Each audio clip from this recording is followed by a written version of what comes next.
En Navidad, mi hijo gastó 30,000 pesos en el regalo de su suegro. A mí me dio unos calcetines de Oxxo de 50. La sala estaba llena. Navidad, mesa puesta, risas. Yo ahí, en mi rincón de siempre, callado, nomás mirando. Mi hijo se levantó. Ahora los regalos. Tomó una caja grande y se la entregó a su suegro. Para usted, Oscar, un reloj, brillando. 30,000 pesos, dijo sonriendo. Se lo merece. Aplausos, fotos, mi nuera acomodándole el reloj en la muñeca. Después mi hijo miró alrededor. Ah, es verdad. Volvió con una bolsita de plástico, sin moño. La dejó caer en mi regazo. Para ti, papá. Era demasiado ligera. Abrí. Unos calcetines del Oxxo, con la etiqueta todavía colgando, 50 pesos. Intenté sonreír. Gracias. Ahí, sentado con esos calcetines en la mano, entendí. La Navidad se había terminado para mí. Pero para entender cómo llegué a este punto, necesitamos volver a la humillación de esa noche. Antes de continuar, suscríbanse al canal y díganme en los comentarios desde dónde me están escuchando. Mi nombre es Joaquín Salgado. Tengo 68 años. Y esa Navidad empezó como todas las demás desde que enviudé. Silenciosa, vacía, soportable. La casa olía a pino y canela cuando llegaron. Marco llegó primero, con esa prisa que siempre trae desde que se casó. Silvia venía atrás, cargando cajas envueltas en papel brillante. Muchas cajas. Detrás de ellos, como siempre, venía Oscar. El suegro. Don Joaquín, me dijo apretándome la mano con fuerza. Cada año su casa se ve mejor. No era cierto, la casa se veía igual, pero Oscar siempre habla así, con palabras que suenan bien, pero no significan nada. Pasen, les dije, haciéndome a un lado. Marco ni me miró. Fue directo a la sala, dejó su saco en el sillón donde yo suelo sentarme y empezó a revisar su teléfono. Silvia pasó de largo, acomodando las cajas bajo el árbol que yo mismo había decorado 2 días antes, sola, con mis manos temblorosas. ¿Necesitas ayuda, papá?, preguntó Marco sin levantar la vista. No, hijo, ya está todo listo. Mentira. Todavía faltaba calentar la pierna de cerdo. Todavía faltaba sacar los platos buenos. Todavía faltaba poner la mesa. Pero aprendí hace tiempo que es mejor decir que no cuando Marco pregunta, porque cuando dice que sí, lo hace con esa cara de otra vez tengo que ayudarte. La cocina estaba caliente, el horno llevaba 2 horas encendido. Me sequé el sudor de la frente con el dorso de la mano y abrí la puerta para revisar la carne. El olor a especias y naranja llenó el espacio. Mi esposa hacía esta receta cada Navidad. Yo nunca presté atención. Ahora la hago de memoria, tratando de que sepa igual. Nunca sabe igual. Papá, ¿dónde están los vasos?, gritó Silvia desde el comedor. En el mismo lugar de siempre, respondí. Ay, ya sé. Pero es que Oscar quiere agua mineral y no sé si tengas. En el refrigerador. Escuché sus tacones contra el piso. Luego el refrigerador abriéndose, luego su voz de nuevo. Papá, esta agua está caliente. Acabo de comprarla esta mañana. Pues no está fría. No dije nada. Saqué la pierna del horno, la puse sobre la barra y empecé a cortarla en rebanadas. El cuchillo todavía estaba afilado. Ese cuchillo me lo regaló Marco hace 10 años, cuando todavía me regalaba cosas que no salían del oso. Huele rico, don Joaquín, dijo Oscar apareciendo en la puerta de la cocina con un vaso en la mano. ¿Puedo ayudar en algo? No, gracias, ya casi termino.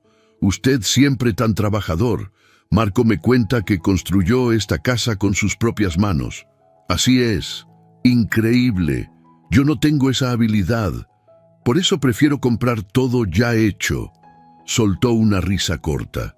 Aunque bueno, cada quien con sus talentos, ¿verdad? Asentí sin mirarlo.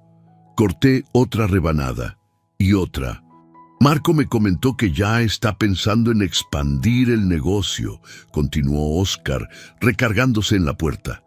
Óscar siempre presumía tener contactos y dinero. Negocios de construcción, decía. Contratos con el gobierno. Le presté 70,000 pesos el mes pasado. Sin intereses, claro. Es mi yerno.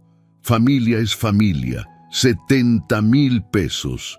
Yo le había prestado a Marco 200,000 hace 2 años para ese mismo negocio. Con intereses, me dijo, me pagaría en cuanto las cosas mejoraran. Las cosas nunca mejoraron. Qué bien, dije. Sí, yo siempre le digo a mi hija, Silvia, tu esposo es un hombre con futuro. Solo necesita apoyo. Y bueno, para eso estamos los suegros, ¿no? Para apoyar. Terminé de cortar. Limpié el cuchillo. Lo guardé en su lugar. La cena está lista, anuncié. Cuando todos se sentaron a la mesa, yo me quedé en la cabecera, el lugar que siempre ocupé, el lugar desde donde vi crecer a Marco, desde donde consolé a mi esposa cuando se enteró de que estaba enferma, desde donde comí solo tantas noches después de que ella se fue. Ahora ese lugar se sentía extraño, como si ya no me perteneciera. Marco sirvió el vino. Silvia repartió las servilletas. Óscar hizo un brindis largo sobre la familia y la unión. Yo levanté mi copa cuando todos levantaron la suya, pero no tomé. El vino me sabía amargo últimamente. «Papá, ¿no vas a comer?», preguntó Marco. «Sí, hijo, en un momento». Silvia se rió de algo que dijo Óscar. Marco le siguió la risa. Yo corté un pedazo de carne y lo llevé a mi boca. Masticaba, pero no sabía a nada. Afuera, los cohetes empezaban a tronar. Las luces navideñas de los vecinos parpadeaban al otro lado de la ventana. Adentro, en mi propia casa, yo me sentía como un invitado en el rincón, un invitado que ya no importa. Yo todavía no sabía que esa noche iba a doler tanto. La cena terminó entre risas que no eran mías. Marco se levantó primero, limpiándose la boca con la servilleta. Miró el árbol, luego nos miró a todos con esa sonrisa que usa cuando tiene algo preparado. «Bueno», dijo, frotándose las manos. «Llegó el momento que todos esperan». Silvia aplaudió. Óscar soltó una risa. Yo me quedé sentado con las manos sobre la mesa, sintiendo el peso de la comida en el estómago. «Este año hice las cosas diferentes», continuó Marco, caminando hacia el árbol. «Quise ser más específico con los regalos». Tomó la caja más grande. Era dorada, con un moño rojo brillante. La cargó con cuidado, como si fuera frágil. Se acercó directamente a Óscar. «Para usted, suegro». Óscar se llevó una mano al pecho, fingiendo sorpresa. «Ay, Marco, no debiste». «Claro que debí. Ábralo». El papel crujió cuando Óscar lo rasgó. Dentro había una caja negra de terciopelo. La sala se quedó en silencio. Hasta el ruido de los cohetes afuera parecía lejano. Óscar abrió la caja lentamente. Un reloj, plateado, con brillos, con esfera azul profunda y números dorados. De esos relojes que ves en vitrina y ni preguntas el precio. «Dios mío», murmuró Óscar. «Es un Citizen EcoDrive», explicó Marco, cruzándose de brazos con orgullo. 30,000 pesos. Lo vi y pensé, esto es perfecto para Óscar. 30,000 pesos. Las palabras flotaron en el aire como humo. Silvia se levantó de inmediato, tomó el reloj y se lo puso a su padre en la muñeca. «Te queda perfecto, papá». «No sé qué decir», dijo Óscar, mirando su muñeca como si acabara de ganar la lotería. «Marco, esto es demasiado». «Nada es demasiado para usted», respondió mi hijo. «Usted siempre ha estado ahí, siempre nos ha apoyado. Se merece esto y más». Óscar se levantó, abrazó a Marco, palmadas en la espalda. Silvia tomó fotos con su teléfono. Flash, risas, más fotos. «Ponte aquí, papá, con Marco, que salga el reloj». Yo seguía sentado en mi lugar, observando, con las manos sobre la mesa, con el sabor amargo todavía en la boca.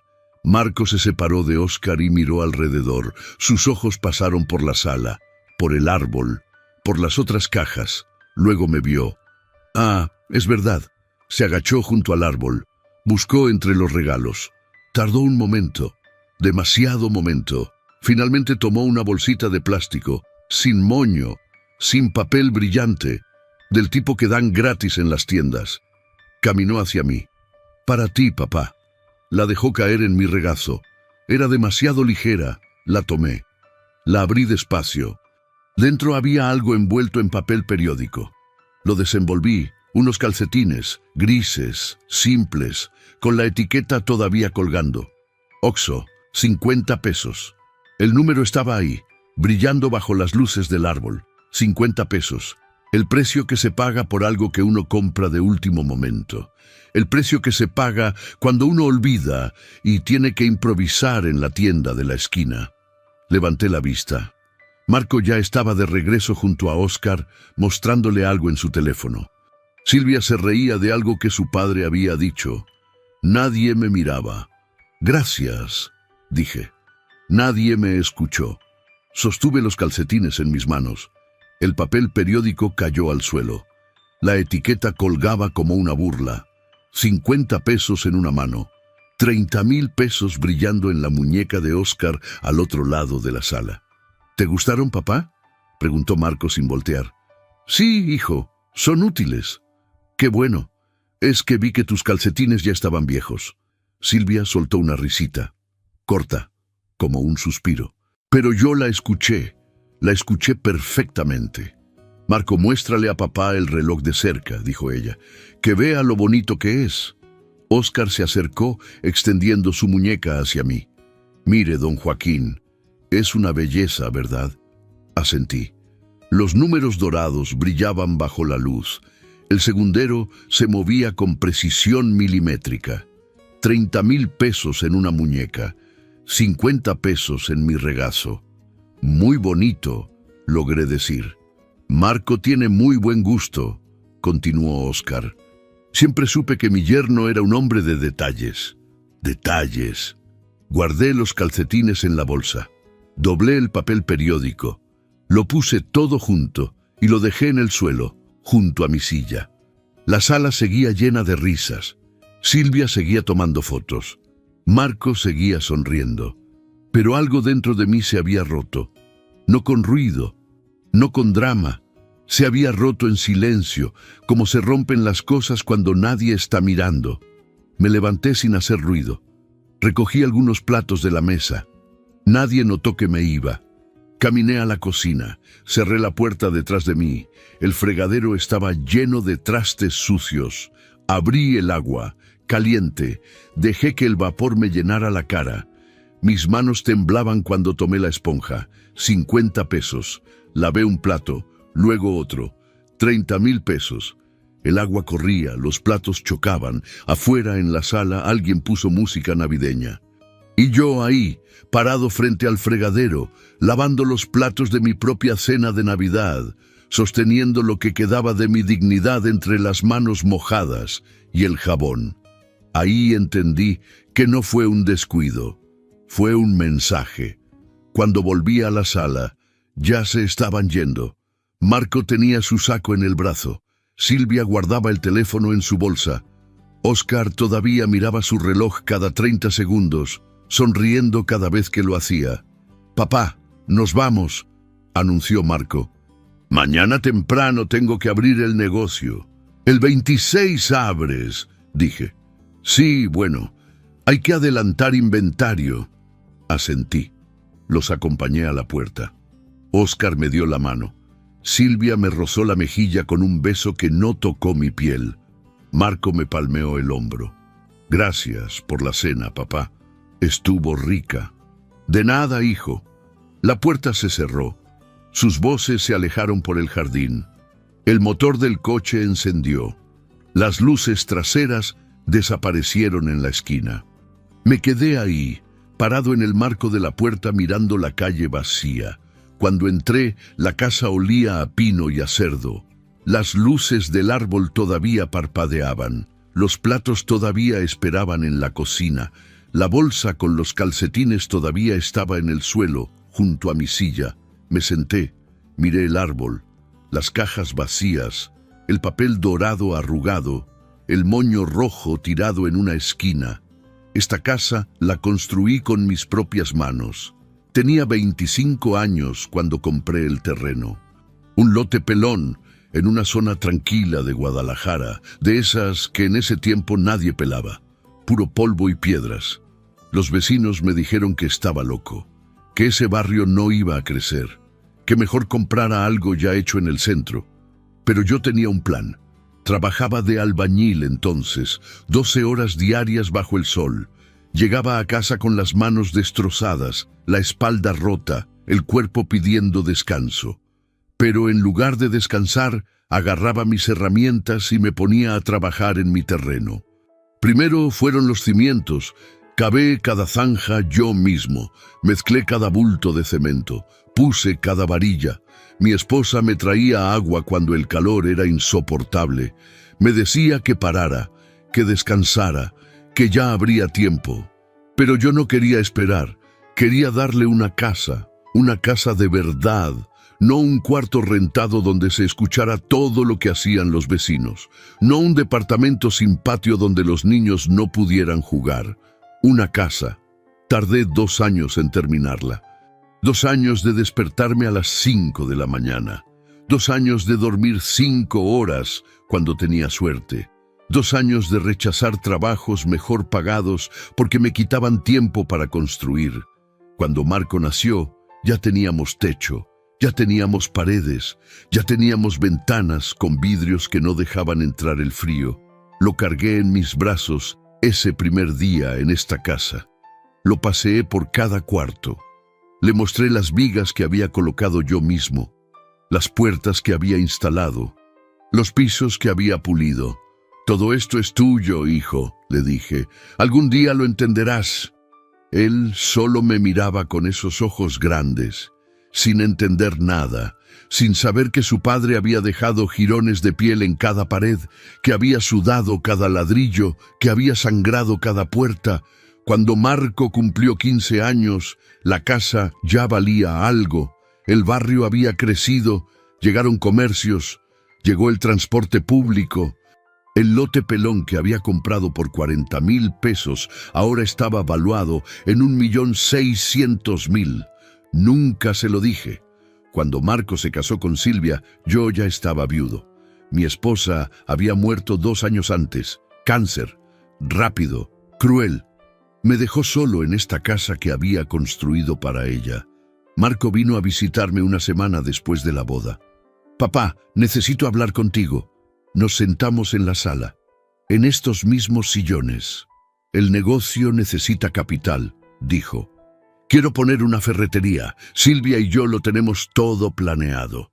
Solo nos faltan 200,000 pesos. 200,000 pesos. No lo pensé 2 veces. Era mi hijo, mi único hijo. Claro que iba a ayudarlo. Saqué el dinero de mis ahorros, los ahorros que había juntado durante 30 años de trabajo, los ahorros que iba a usar para arreglar el techo, para pintar las paredes, para cambiar las tuberías que ya goteaban. «Te lo voy a pagar, papá», me dijo, «con intereses. En cuanto el negocio arranque. No hay prisa, hijo, han pasado 2 años, nunca me pagó ni un peso. La ferretería está funcionando, no va bien, pero funciona. Lo suficiente para que Marco se compre un coche nuevo cada 2 años. Lo suficiente para que Silvia cambie de celular cada 6 meses. Lo suficiente para que le compren un reloj de 30,000 pesos a Oscar, pero no lo suficiente para pagarle a su padre». Me levanté del sillón, caminé por la casa, toqué las paredes. Estas paredes que siguen en pie porque yo las levanté bien. Estas paredes que aguantaron 2 terremotos. Estas paredes que vieron crecer a Marco, que vieron morir a mi esposa, que me vieron quedarme solo. Entré a mi habitación, abrí el cajón de la cómoda, saqué la carpeta donde guardo todos mis documentos importantes. Escrituras. Joaquín Salgado, propietario único. Mi nombre, solo mi nombre. escrito con tinta negra en papel oficial. Pasé los dedos sobre las letras, sobre mi nombre. Sobre la palabra propietario. Marco nunca preguntó por esto. Nunca preguntó a nombre de quién estaba la casa. Nunca preguntó si yo había hecho testamento. Simplemente asumió.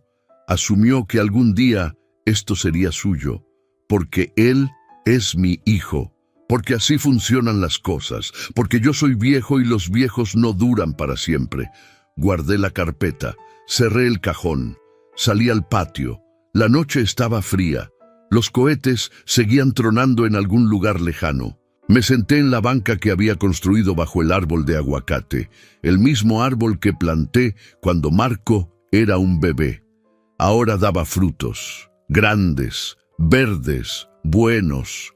Marco se los llevaba cada vez que venía, los metía en una bolsa y ni siquiera decía gracias. Lo que ellos olvidaron es que nada de eso dejó de ser mío. 3 días después de Navidad, Marco vino a la casa sin avisar. Llegó con Silvia. Ella traía una charola con tamales. Marco traía esa sonrisa que usa cuando necesita algo. Papá, te trajimos el desayuno, dijo, levantando la charola como si fuera un regalo. Ya desayuné. Bueno, pues estos son para después. Entraron. Se sentaron en la sala. Marco puso los pies sobre la mesita de centro. Silvia revisaba su teléfono. Yo me quedé de pie, esperando. ¿Querías algo, hijo? No, papá, solo veníamos a visitarte. Mentira. Marco nunca viene solo a visitarme. Siempre viene cuando necesita algo. Dinero, herramientas, que le cuide la casa cuando se van de viaje. Voy a hacer café, dije. No te molestes, papá, ya tomamos en el camino. Me senté en mi sillón. El silencio se instaló entre nosotros. Pesado, incómodo. Oye, papá, dijo Marco finalmente, con un tono que intentaba sonar preocupado. No te asustes, pero quería preguntarte algo. Ahí estaba. ¿Tú has pensado en, ya sabes, dejar todo en orden? ¿En orden? Sí, los papeles, las escrituras, el testamento, para que no haya problemas cuando ya no estés, cuando ya no esté. 3 días después de regalarme calcetines de 50 pesos, mi hijo venía a hablar de mi muerte. No he pensado en eso, mentí. Es que mira, papá, es importante tener todo en orden, para que no haya problemas después. Silvia dejó de mirar su teléfono. Me observaba con esos ojos que siempre me hacían sentir estudiado. ¿Qué tipo de problemas?, pregunté. Pues ya sabes, trámites, impuestos. Si no dejas todo claro, el gobierno se queda con parte de la herencia. Y sería una lástima que esta casa, que se perdiera por cuestiones legales. La casa, siempre la casa. Entiendo. Yo conozco un notario muy bueno, continuó Marco. Te podría hacer el testamento en una semana. Sale como en 5,000 pesos. Barato, considerando que protege un patrimonio de más de 1,600,000. Silvia asintió. Es lo mejor, don Joaquín. Así Marco no tendría que pelear con nadie después. Todo quedaría limpio. ¿Pelear con quién? Yo solo tengo un hijo. Lo voy a pensar, dije. Está bien, papá, no hay prisa. Bueno, sí hay un poco de prisa. El notario me dijo que en enero suben los precios. Pero tú decides. Se quedaron 1 hora más, hablando de sus planes, de la ampliación que querían hacer en la ferretería, de las cuentas que tenían que pagar, del coche de Silvia que necesitaba llantas nuevas. Nunca preguntaron cómo estaba yo. Cuando se fueron, me quedé sentado en la sala, mirando las paredes, escuchando el silencio. Esa noche no pude dormir. Me levanté a las 3 de la mañana. Caminé por la casa a oscuras, toqué cada pared, cada puerta, cada mueble que había comprado con mi trabajo. A las 7 sonó mi teléfono. Era Marco. Papá, ¿puedo pasar en la tarde? Olvidé unas herramientas en el patio. Claro, hijo, llegó a las 5. Entró directo al patio. Yo estaba en la cocina preparando la cena. Escuché voces. Marco no venía solo. Me asomé por la ventana. Óscar estaba con él. Caminaban por el jardín. Marco señalaba. Óscar asentía. Hablaban, pero no alcanzaba a escuchar qué decían. Me acerqué a la puerta del patio. La dejé entreabierta. «Es un buen terreno», decía Óscar. «¿Cuántos metros son?» 350 metros cuadrados, respondió Marco. «Bien ubicado, a 2 cuadras de la avenida principal». «¿Y tu papá ya firmó el testamento?» «Todavía no, pero va a hacerlo. Solo necesita tiempo para acostumbrarse a la idea». Óscar se rió. «Es que los viejos son así. Se aferran a sus cosas como si fueran a vivir para siempre. Lo sé, pero tiene que entender que esto es lo mejor para todos. Además, ya no puede mantener la casa solo. ¿Viste cómo está el jardín? ¿Las goteras en el techo? En unos años, esto va a estar cayéndose». «¿Y entonces qué harías?», preguntó Óscar. «¿La venderías o la remodelarías?»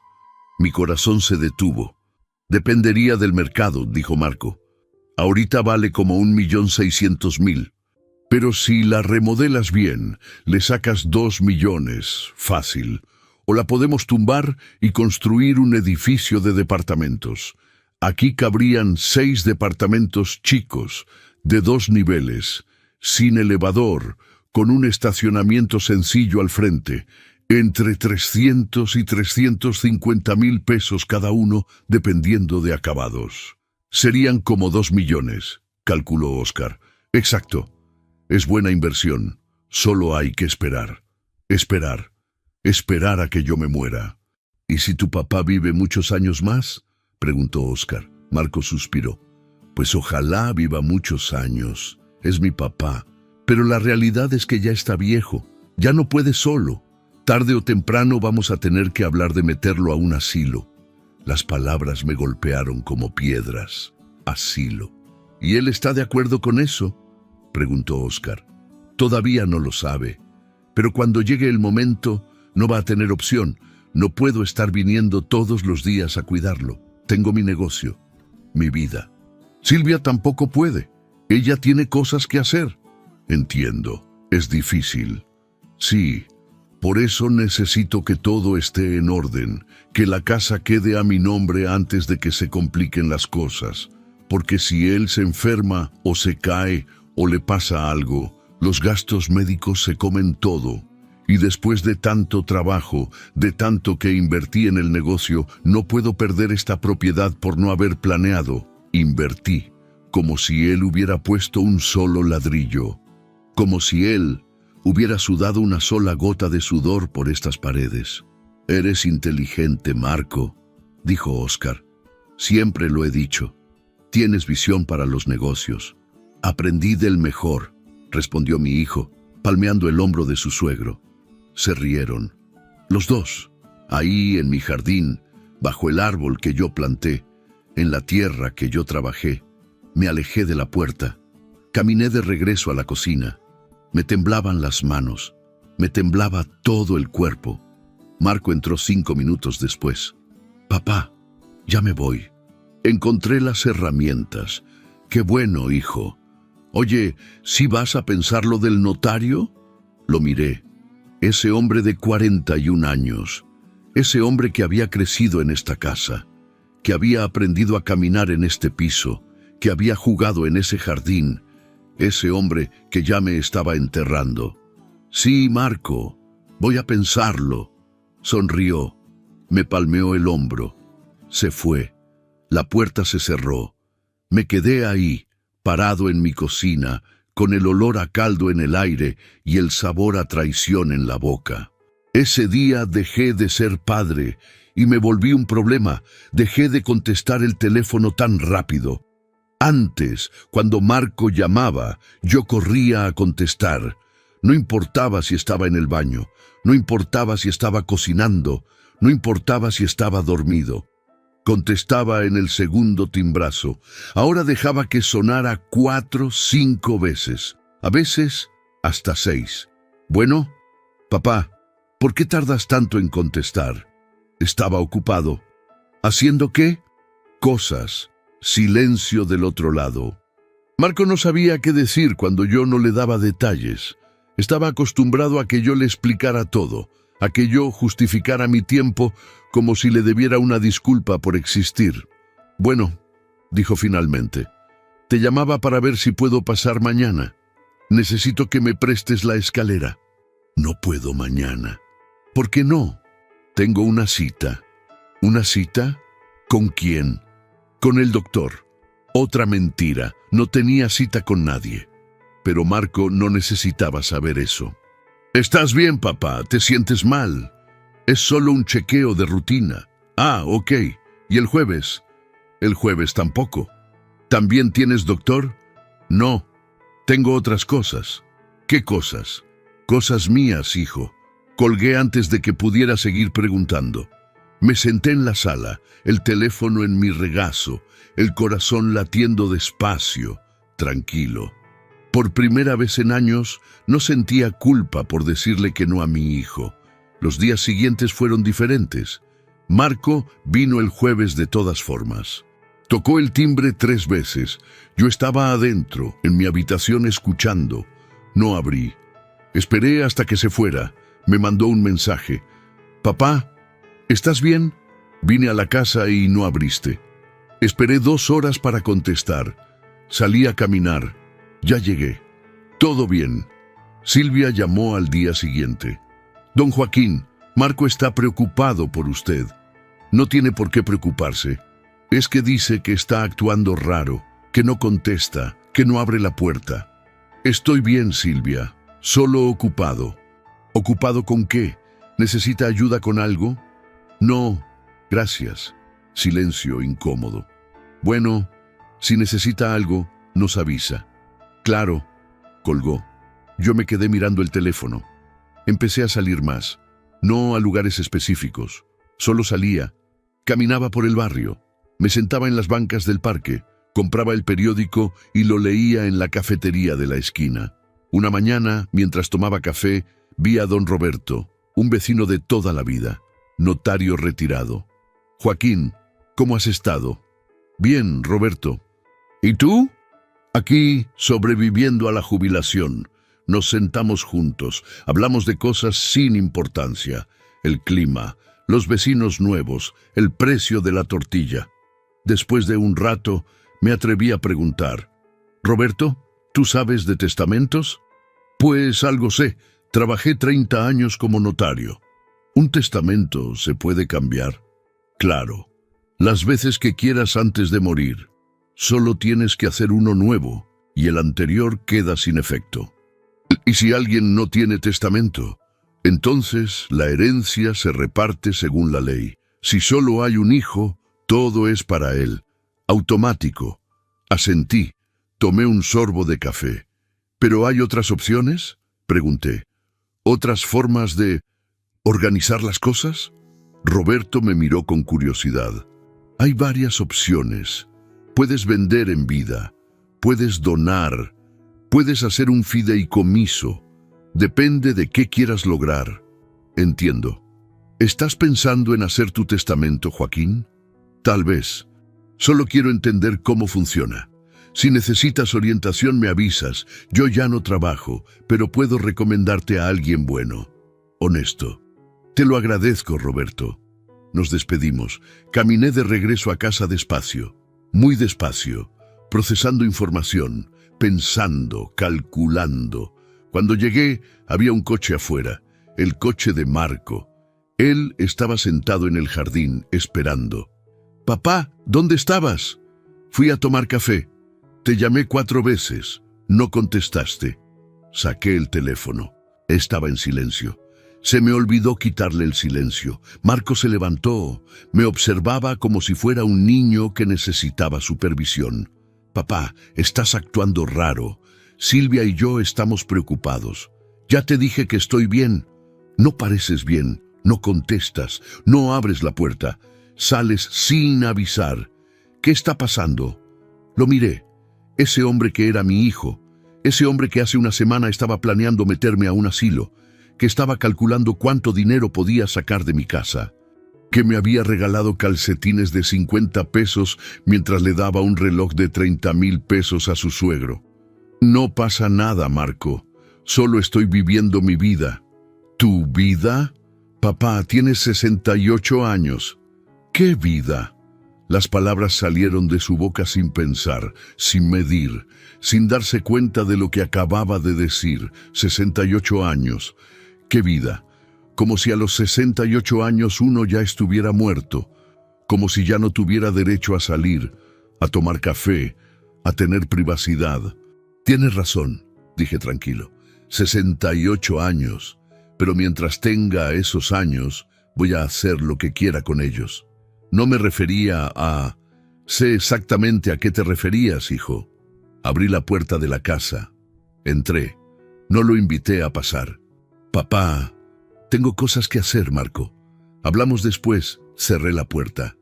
Me quedé del otro lado, escuchando, esperando. Marco se quedó ahí varios minutos. Finalmente escuché sus pasos alejándose, el motor del coche, el ruido desapareciendo en la distancia. Caminé a mi habitación, abrí el cajón, saqué la carpeta con las escrituras. Joaquín Salgado, propietario único. La guardé de nuevo. Cerré el cajón con llave. Esa noche dormí bien por primera vez en semanas.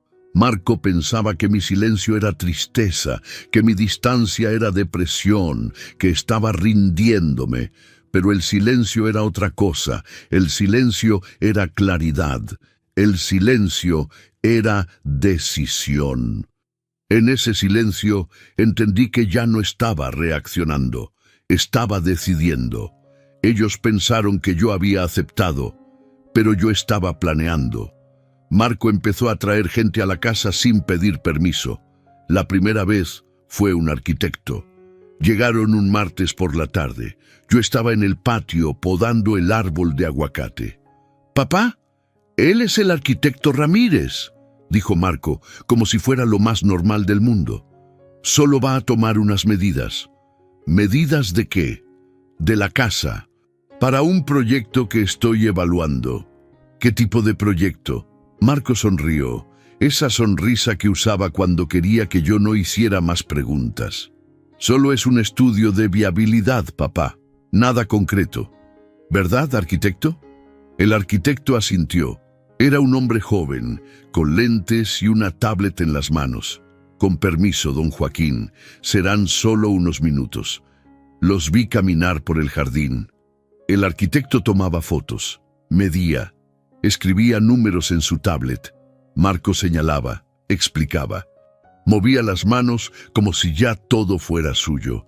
«Aquí podríamos poner el lobby», decía, «y en la parte de atrás el estacionamiento». Lobby, estacionamiento. Palabras que no tenían nada que ver con una casa familiar. Se quedaron 1 hora. Cuando se fueron, el arquitecto me dio la mano. «Hermosa propiedad, don Joaquín. Tiene mucho potencial». Potencial. Como si mi casa fuera un terreno baldío esperando a ser explotado. La segunda vez fue peor. Llegaron Marco, Silvia y Óscar, los 3 juntos. Marco traía una carpeta bajo el brazo. «Papá, ¿podemos usar la mesa del comedor? Necesitamos espacio para revisar unos documentos». «¿Qué documentos?» «Del proyecto que te comenté. Ya tenemos los números. Queremos mostrártelos». No me invitaron a la reunión. Ellos 3 se sentaron en mi comedor. Yo me quedé en la cocina, preparando café que nadie me pidió. Pero podía escuchar todo. «Según el arquitecto», decía Marco, «en este terreno caben 6 departamentos chicos de 60 metros cuadrados cada uno». «¿Y a cuánto podríamos venderlos?», preguntó Óscar. El mercado estaba pagando alrededor de 5,000 pesos el metro cuadrado en esa zona en ese momento, entre 300 y 350,000 pesos cada uno, dependiendo de acabados. Silvia silbó. «Hasta 2,100,000 pesos en total, menos los costos de construcción», agregó Óscar. «La construcción nos costaría aproximadamente 900,000 pesos», explicó Marco. «Sería un edificio de 2 niveles, sin elevador, con estacionamiento sencillo al frente. Eso nos deja una ganancia de más de 1 millón de pesos». Más de 1 millón de pesos. Hablaban de números como si ya fueran reales, como si la casa ya estuviera tumbada, como si yo ya estuviera muerto. ¿Y el terreno?, preguntó Oscar. ¿Cuánto vale ahorita? 1.600.000 pesos, pero no lo vamos a vender. Lo vamos a aprovechar. Inteligente, dijo Oscar. Muy inteligente. Aprendí de usted, suegro. Se rieron. Los tres. Yo me quedé en la cocina, con el café que nadie iba a tomar, escuchando cómo repartían mi patrimonio como si fuera un pastel. ¿Y tu papá?, preguntó Silvia en voz baja. ¿Ya aceptó hacer el testamento? Todavía no. Pero no importa. Ya hablé con el notario. Me explicó que si no hay testamento, de todas formas, todo me toca a mí por ley. Soy hijo único. ¿Y eso cuánto tarda? Depende. Si él fallece sin testamento, hay que hacer un juicio sucesorio. Tarda como 6 meses, pero al final todo queda a mi nombre. 6 meses es mucho, dijo Oscar. En ese tiempo, el mercado puede cambiar. Lo sé. Por eso sería mejor que firmara el testamento ahora. Así todo sería más rápido cuando llegue el momento. Cuando llegue el momento. Mi muerte era solo un trámite que estaba retrasando sus planes. ¿Y si lo convences de que te dé la casa en vida?, sugirió Silvia. Hay una figura legal para eso, ¿no? Se llama donación, explicó Marco. Pero tiene un problema. Si él me dona la casa, yo tengo que pagar impuestos inmediatamente. En cambio, si la heredo, los impuestos son menores. Ah, claro. Entonces mejor esperamos. Mejor esperamos. Esperaban a que yo me muriera para ahorrar impuestos. Me alejé de la puerta. Salí al patio por la puerta trasera. Necesitaba aire. Necesitaba espacio. Me senté en la banca. El sol de la tarde calentaba las piedras. Las hojas del aguacate se movían con el viento. Construí esta casa para mi familia, para que tuvieran un lugar seguro, un lugar propio, un lugar donde pudieran crecer sin preocuparse por rentas o desalojos. Nunca imaginé que ese lugar se convertiría en una inversión, en una calculadora de ganancias, en un motivo para desearme muerto. Escuché la puerta abrirse, pasos en el jardín. Marco venía hacia mí. «Papá, ¿estás bien?» «Sí, hijo, solo tomando aire». Se sentó a mi lado, puso una mano en mi hombro. «Oye, papá, sé que has estado pensando en lo del testamento». «Sí». «¿Ya decidiste algo?» «Todavía no». Marco suspiró. No de tristeza, de impaciencia. Es que mientras más tardes, más complicado se vuelve todo. El notario me explicó que a tu edad, las cosas pueden pasar en cualquier momento. A tu edad, las cosas pueden pasar. Me estaba diciendo sin decirlo que me estaba acabando el tiempo. Entiendo, Marco. Entonces sí vas a hacerlo. Lo voy a pensar. Pero papá, dije que lo voy a pensar. Mi tono fue más duro de lo que pretendía. Marco se levantó. Está bien, tómate tu tiempo, pero no tardes mucho, ¿sí? Regresó adentro. Escuché voces, risas, después el sonido de la puerta cerrándose. Los tres se fueron. Me quedé sentado en la banca hasta que el sol se ocultó completamente. Cuando entré a la casa, vi la carpeta que Marco había dejado en la mesa del comedor. La abrí. Planos, renders, presupuestos, un edificio de 6 departamentos, moderno, con fachada de cristal, de 2 niveles, con estacionamiento al frente, sobre mis paredes, sobre mi jardín, sobre el árbol que planté cuando Marco nació. En una de las páginas había una nota manuscrita: Proyecto Los Salgados, inversión estimada, $900,000, ganancia proyectada, 1,000 plus. Tiempo de retorno, 18 meses. Los Salgados. Iban a ponerle mi apellido al edificio que construirían sobre mis huesos. Cerré la carpeta. La guardé en mi habitación, junto a las escrituras.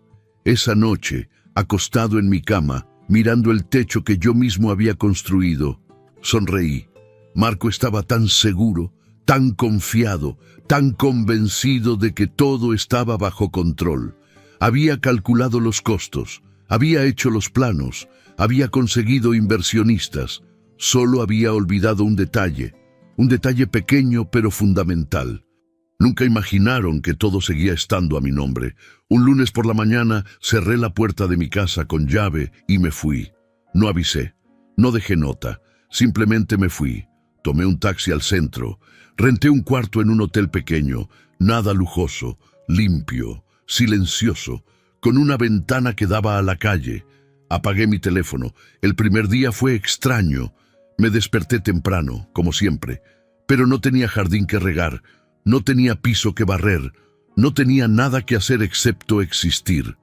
Desayuné en la cafetería del hotel, pan dulce, café negro. El mesero me preguntó si necesitaba algo más. No, gracias. Así está bien. Pasé el día caminando por el centro, entraba a las iglesias, me sentaba en las bancas, miraba los vitrales, escuchaba el silencio. Por la tarde encendí mi teléfono por un momento. 17 llamadas perdidas de Marco, 9 mensajes de Silvia, 2 de Óscar. Los leí sin abrir. Marco: papá, ¿dónde estás? Marco: papá, contesta por favor. Marco: papá, estamos preocupados. Silvia: don Joaquín, Marco está desesperado. ¿Está usted bien? Silvia: por favor avise que está bien. Óscar: don Joaquín, si necesita algo, puede contar conmigo. Apagué el teléfono de nuevo. El segundo día, Marco fue a la casa. Lo supe porque encendí el teléfono por la noche y había más mensajes. Marco: papá, fui a la casa.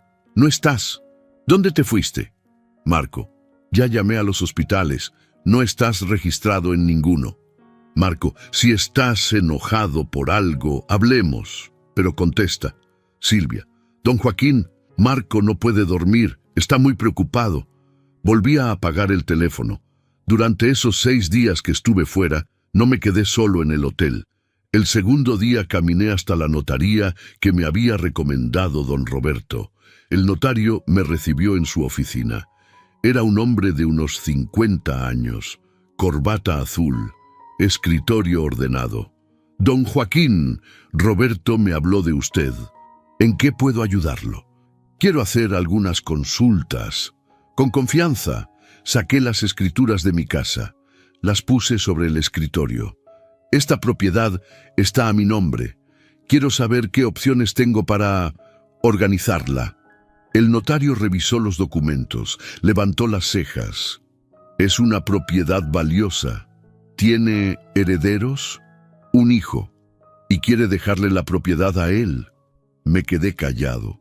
La pregunta flotó en el aire. Esa es la consulta, dije finalmente. ¿Tengo otras opciones? El notario se recargó en su silla. Tiene varias opciones, don Joaquín. Puede hacer un testamento dejándole todo a su hijo. Puede vender la propiedad. Puede donarla a una institución. Puede crear un fideicomiso con condiciones. Puede incluso dejarle solo el usufructo a alguien y la propiedad a otro. Las posibilidades son muchas. ¿Y si quisiera que la propiedad no fuera de mi hijo? El notario me miró con atención. Es su derecho. Usted es dueño y puede disponer de su patrimonio como mejor le parezca. Su hijo no tiene derecho legal sobre esa propiedad mientras usted viva. Y cuando usted fallezca, solo tiene derecho si usted así lo decide en su testamento. Entiendo. ¿Puedo preguntarle por qué considera no dejársela a su hijo? Lo pensé. Podía contarle todo. Los calcetines de 50 pesos, el reloj de 30,000, la conversación que escuché en el patio, los planos del edificio, el asilo, pero no lo hice. Digamos que tengo mis razones. El notario asintió, no preguntó más. Necesito tiempo para decidir, dije. Pero quería saber que existen opciones. Existen, don Joaquín, y cuando esté listo, yo lo ayudo con lo que necesite. Los días siguientes fueron una mezcla de consultas, trámites y momentos de silencio.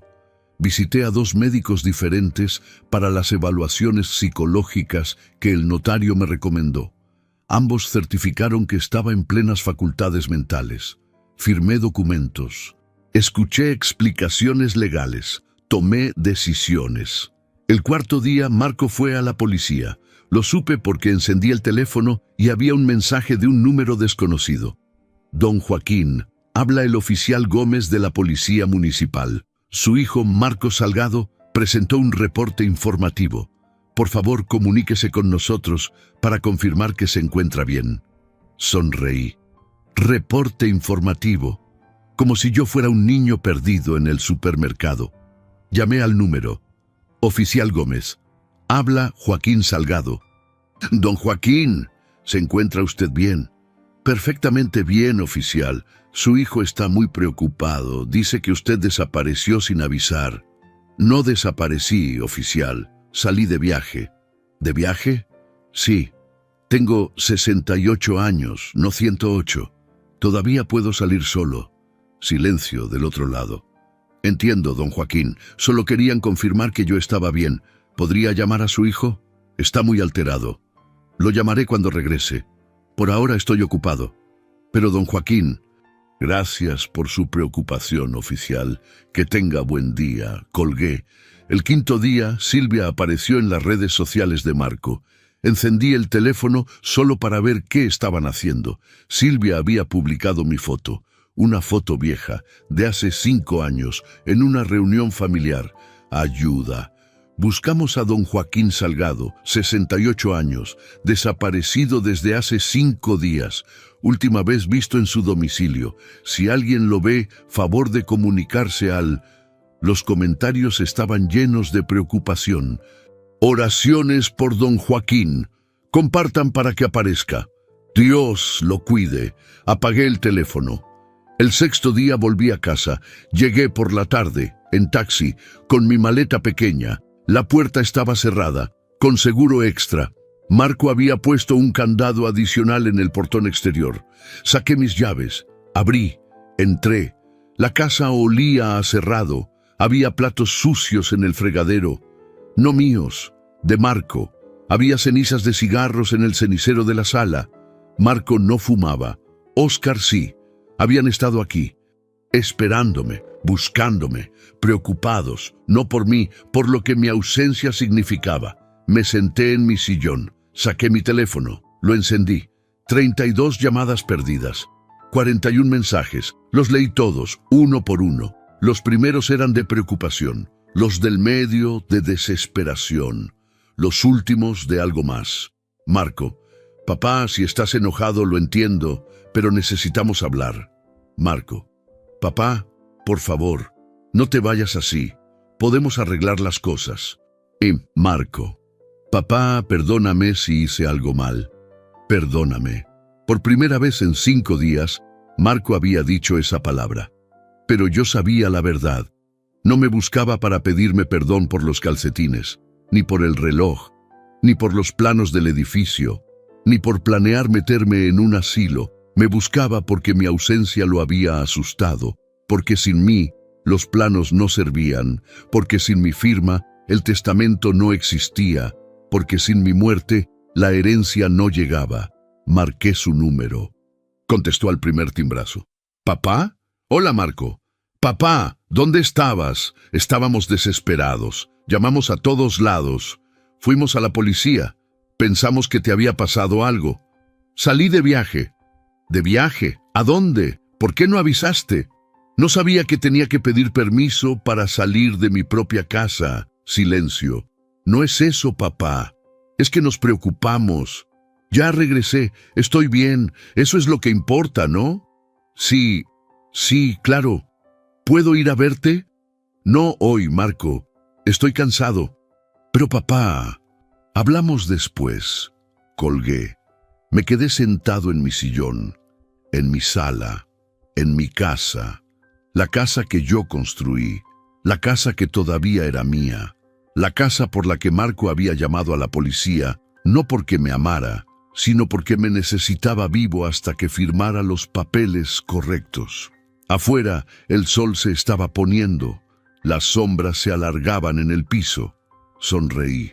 Cuando me buscaron, ya no era para pedirme perdón. Pasaron 2 semanas desde que volví a casa. Y entonces Marco apareció. Tocó la puerta con suavidad, como si tuviera miedo de molestar. Abrí. «Hola, papá». «Marco, ¿puedo pasar?» Me hice a un lado. Entró despacio. Miraba alrededor como si la casa fuera diferente, como si algo hubiera cambiado. Algo había cambiado, pero él todavía no lo sabía. Nos sentamos en la sala, Marco en el sillón donde siempre se sentaba, yo en mi lugar de siempre. «Papá, quiero hablar contigo». «Te escucho». Se frotó las manos, nervioso. Era extraño verlo así. Marco nunca era nervioso.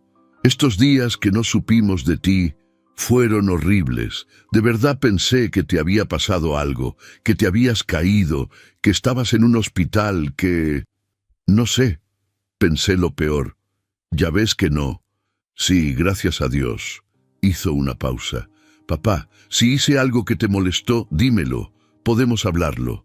«¿Cómo qué?» «No sé, tal vez... Lo del testamento. Te presioné mucho». «No me presionaste, Marco». «Entonces, ¿qué fue? ¿Por qué te fuiste así?» Lo miré. Ese hombre que era mi hijo, ese hombre que me había dado calcetines de 50 pesos mientras le regalaba un reloj de 30.000 a su suegro. Ese hombre que había planeado convertir mi casa en un edificio, que había hablado de meterme en un asilo. Me fui porque necesitaba pensar, dije. ¿Pensar en qué? En mi vida, en lo que quiero hacer con lo que me queda de ella. Marco asintió, tratando de entender. ¿Y ya pensaste? Sí. ¿Y? Me levanté. Fui a mi habitación. Saqué del cajón una carpeta. Volví a la sala. La puse sobre la mesita de centro. Marco la miró. «¿Qué es eso?» «Ábrela». Tomó la carpeta. La abrió.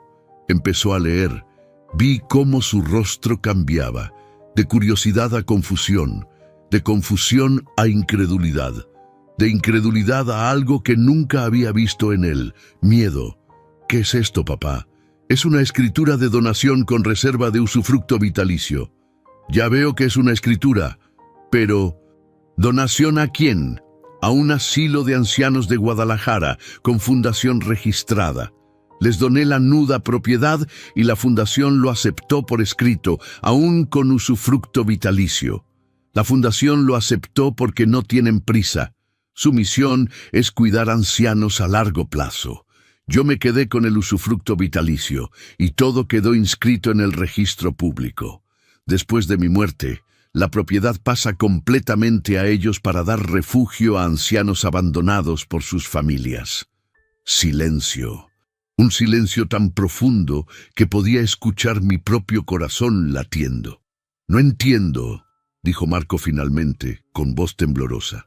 «Es simple. La casa ahora es propiedad de la fundación.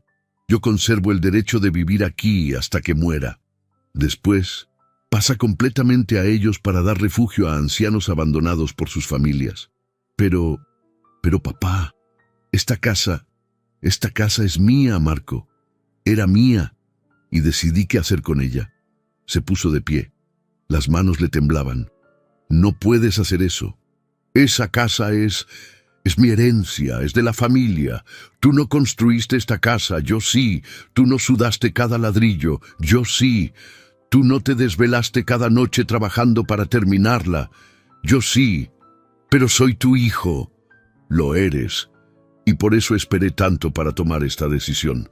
Marco caminó por la sala, de un lado a otro, respiraba rápido. «No.